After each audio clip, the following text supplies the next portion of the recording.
And continuing with the Course in Miracles text, chapter 29, the awakening. And the instructions: seek not outside yourself. And this is pretty much a guidance. We're now getting guidance from ourself, the Christ, the memory of God. Our Holy Spirit is now saying to the separate body mind idea of ourself, which isn't true,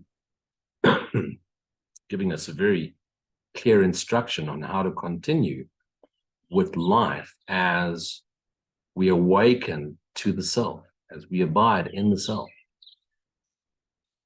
Seek not outside yourself, for it will fail. It will fail, and you will weep each time an idol falls. What are these idols? We'll get to this in a minute. Heaven cannot be found where it is not. Heaven cannot be found in a dream. And there can be no peace except there in heaven, where you are dreaming that you're somewhere else. Each idol that you worship, when God calls, will never answer in his place. What are idols? People, places, things, events. Things that you think you can derive joy and pleasure from. Things that you think by owning or experiencing them or going to them or having them or owning them will make you happy. The job, the relationship, the house, the car, the money, the bank balance, the holidays, the destinations, the experiences, everything you think you want. You think those things will make you happy. Everything you think will make you happy will make you sad. Everything you think will make you happy is the idol that will fail you in order for you to realize the happiness is not in things, but in yourself.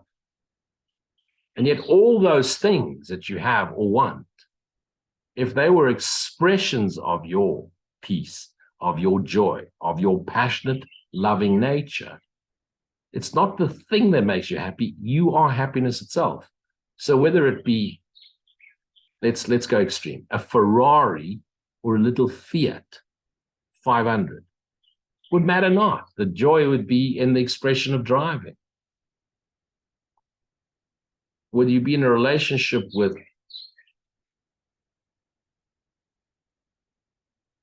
Tom Cruise or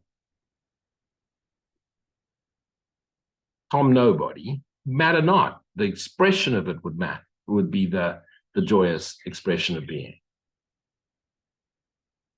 There is no answer you can substitute and find the happiness God's answer brings.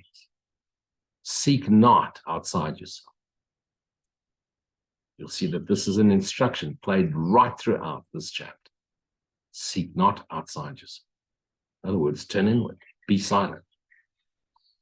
For all your pain comes simply from a futile search for what you want.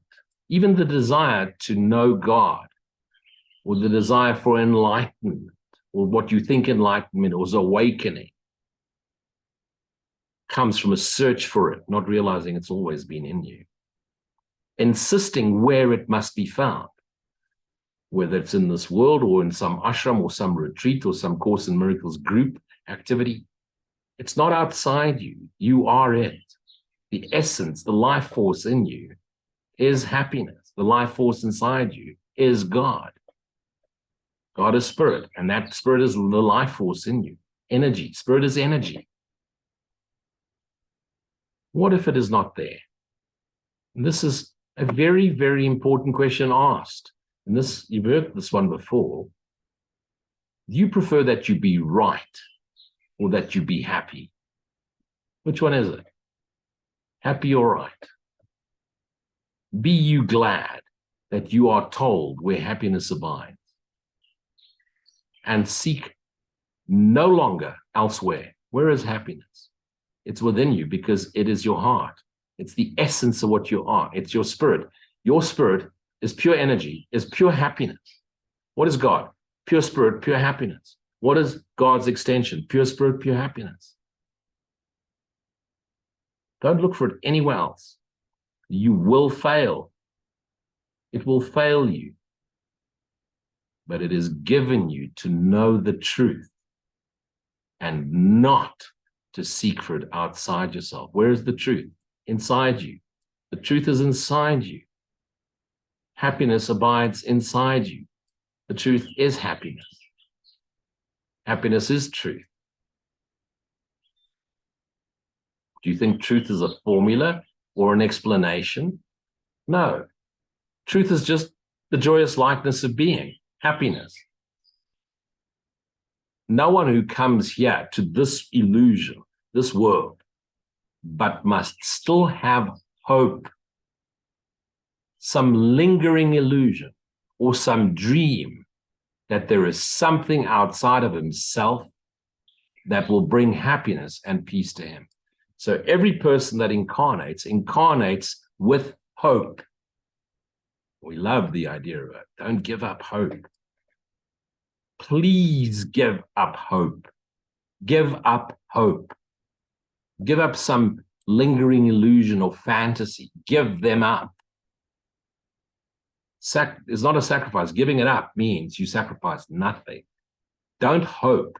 Know. And until you know, abide in silence, and you will know.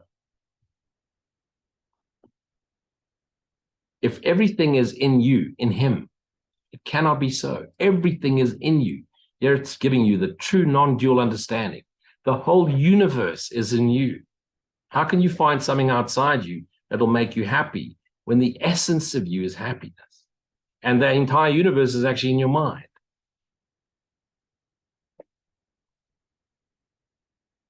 And therefore, by his coming, he denies the truth about himself. His coming into physicality, his incarnation, he denies the truth about himself and seeks for something more than everything, because he is everything. You are everything. Everything is in you. As if a part of it were separated off and found where all the rest of it is not. And yet, it's you. This is the purpose he bestows upon the body, that it seek for what he lacks. The awareness of self, the awareness of self as love, and give him what would make himself complete. So again, little Finding Nemo. Nemo, a fish in the ocean. Okay, what's the ocean? It's the water, it's the fish, it's the coral reefs, it's the whales, it's the glaciers, it's the waves. Ocean means everything that, that's not on land. What is little Nemo that goes looking for the ocean? Nemo is the ocean, looking for the ocean. It's like the wave, the ripple on the wave, or the wave looking for the ocean. It is the ocean. And thus you, wanders aimlessly about in search of something that he cannot find, believing that you, is not what you is not. So hang a second. You're looking for what? You're looking for happiness, love, joy, peace outside yourself, when the essence of what you are is happiness, love, joy, peace. How many times do you need to know? In Paulo Coelho, the alchemist, he goes looking for himself, looking for his treasure, eventually sits in underneath the same tree where he left and embarked on his journey. Now he's got an idea of the world is, and now he thinks he's wise because he's now figured out the world. And then he sees a little heap of dirt, digs it up, and there's his treasure, the very thing he went looking for. Has always been there, within him, within you. The lingering illusions will impel him to seek out 1,000 idols, 1,000 things, that he hopes to be happy. Have you ever sat down and counted how many things you have in your house? How many shoes, how many shirts, how many blouses, how many jackets, how many watches, how many cars, how many things? Open your cupboard, count all the things. Count all the things you've surrounded yourself with. Everything you own in your house, you've owned because you hope it would make you happy. From the sugar you put in your coffee to the car you drive. You seek out 1,000 idols and to seek beyond them for 1,000 more. And each will fail him. Each will fail you. All excepting one. For he will die and does not understand the idol that he seeks is but his death. Because it's the idol that ends the world delusion. Its form appears to be outside himself. You think death comes from outside you. Yet does he seek to kill God's Son within, the memory of yourself, and prove that your identity, he is victor over the God, the self, which is the Son. This is the purpose every idol has. For this is the role that it is assigned to, it. And this is the role that it cannot fulfill. For the purpose of every idol is to take your attention away from the self, the Son of God within. Whenever you attempt to reach a goal in which the body's betterment, in other words, pleasure, is cast as a major beneficiary, you are trying to bring about your death. Because whenever you make it real for the body, means that that body, which you now think is real, is going to die, and therefore you reinforce the idea of death. For you believe that you can suffer lack, and lack is death. And so if you can't achieve the betterment that you want for the body and for what you think yourself is, what are you going to give yourself if you had achieved everything you want? You're then going to start fearing, now that you have everything, it's still going to die. So why even try? And as the Course and as Christ has clearly told us, seek ye first the kingdom, seek ye first to know thyself, to be thyself knowingly, and all else shall be given you, meaning really everything else will take care of itself. You won't want for anything else. And yet if it's an expression of your joy, you'll manifest it in this illusion as an extension, a creation of self. To sacrifice is to give up. What did Jesus teach us in the Bible? I seek mercy, not sacrifice. And thus to be without and to have suffered loss. Sacrificing is the suffering of the idea that something can be lost. And by this giving up is life renounced. Seek not outside yourself.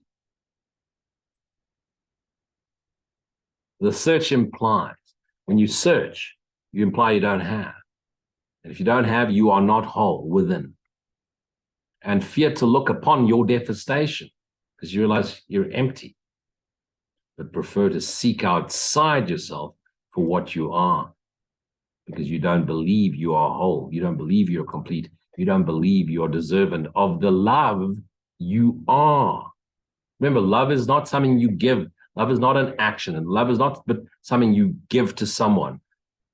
Love is the absence of another one. Love is the essence of everything. Love is the absence of body. Love is awareness of awareness. Idols must fall or fail because they have no life.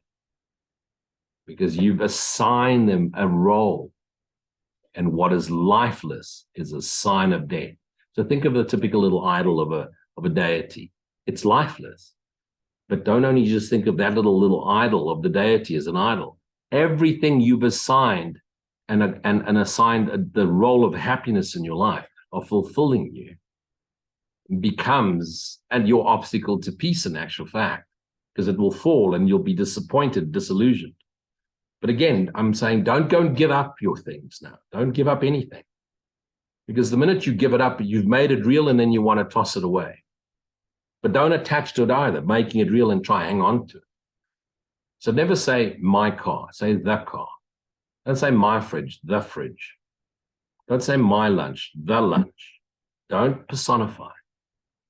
You want to detach without pushing away. Just let go. Just open your hands. Turn your palms upwards. Receive. And hang on to. When you manifested into this illusion, when you projected into this form, when you became incarnate, you came to die. And what would you expect but to perceive the signs of death you seek? You came to die. You came here. You knew that when you projected here, you wouldn't live forever. And so you then come to seek the signs of death. No sadness and no suffering proclaim a message other than an idol found that represents the parody of life, which in its lifelessness is really death, conceived as real and given living form.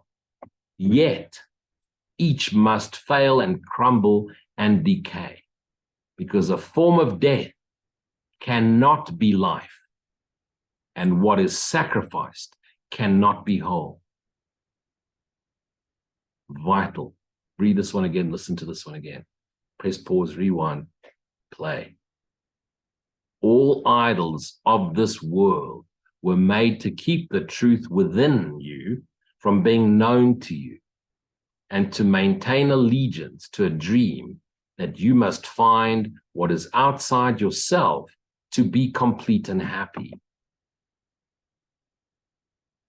Think of where is the world right now, or half the world at least, watching. I found out yesterday, I only found out yesterday, there's a World Cup soccer thing on.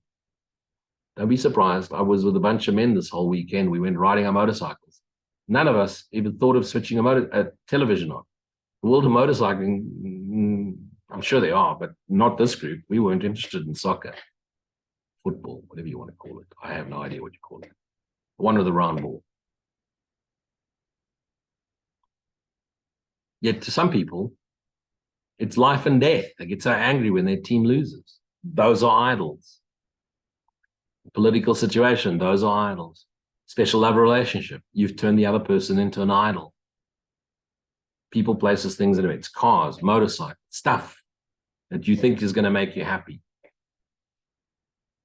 That's why a special love relationship, if you believe the other person make you happy, it's an idol. It is vain to worship idols in the hope of peace. That's why special love relationships won't give you peace when you think the other person's going to make you happy. God dwells within, and your completion lies in him. No idol takes his place, nor ever can, nor ever will. So look not on things you've made in this world. Look not on idols. Do not seek outside yourself. Do not. It's now said it a few times. Let us forget the purpose of this world, of the world. The past has given it. Forget about everything you thought it was here. Forget about everything you thought you came here for. Otherwise, the future will be like the past. The minute you associate the past with the future, you misappropriate something that didn't exist, and you project it into something that's never existed, a future. But you seem to experience it. And but a series of depressing dreams in which all idols fail you one by one, and you see death and disappointment everywhere. Let us forget the purpose of this world the past has given it. To change all this and open up a road of hope and of release in what appeared to be an endless circle of despair, you need but to decide what to do. You need but to decide. You do not know the purpose of the world. To change all this and open up a road of hope and release in what appeared to be an endless circle of despair, you need but to decide you do not know what this world is for. Empty your cup, in other words. You give it goals it does not have for your happiness. And thus you do decide what it is for, and then you become disillusioned. You try and see in it a place of idols found outside yourself. with the power to make you complete.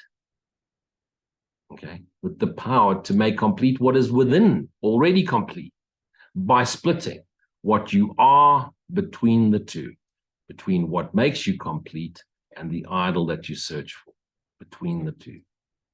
You choose your dreams, for they are what you wish, perceived as if they had been given you.